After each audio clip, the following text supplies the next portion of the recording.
The Langtip boys who served in the First World War were four brothers: Henry, Bertie, Ernie and Leslie. They are the four who enlisted together. They'd come from Port Albert, as I think I mentioned, down on the South Gippsland coast. They had all been farmers. Their father was renowned locally, particularly for his vegetables. He'd won prizes at local shows for some of his, don't ask me which vegetables, but for some of them. So they all recorded their professions as farmers when they enlisted.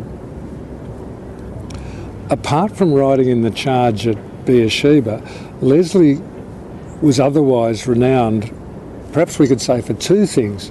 First of all, during the approach up towards Damascus at a place called Korkab, he was awarded a Distinguished Conduct Medal, which for another rank, that's a soldier who's not an officer, during the First World War, was the award below the Victoria Cross, so it's pretty special. He was awarded that for his part in the capture of a Turkish field gun, as I mentioned, not long before the regiment got to Damascus.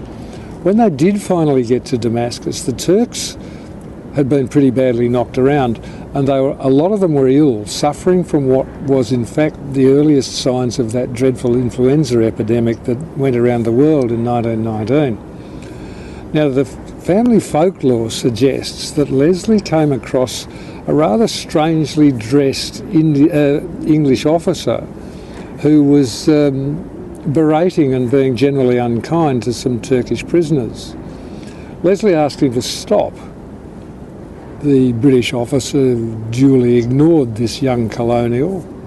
So Leslie did what any fine upstanding young lad would do and snotted him. He punched him in the nose. Leslie had no idea who Lawrence of Arabia was. That's the family folklore anyway. Interestingly, after the war, Leslie changed his name. Now, whilst, if I remember correctly, the other three brothers went back to some sort of farming, he didn't. He lived in Melbourne, and my memory says that he was involved in a timber merchant's business. I don't think it was his own business, but I think he had something to do with the running of it, and he changed his name.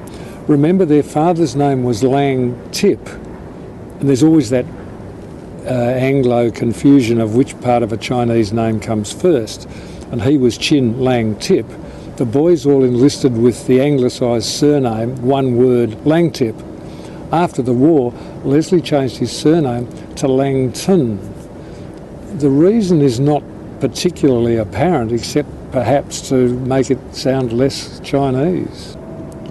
One of the things that soldiers were told they were not allowed to do during the First World War was keep a diary. Fortunately for us, Henry, or Harry as he was known, Langtip, kept one.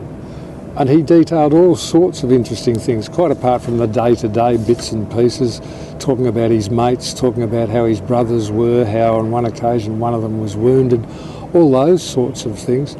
Reference to letters and parcels that came from home. General sense of the conditions that they were fighting under all of the time.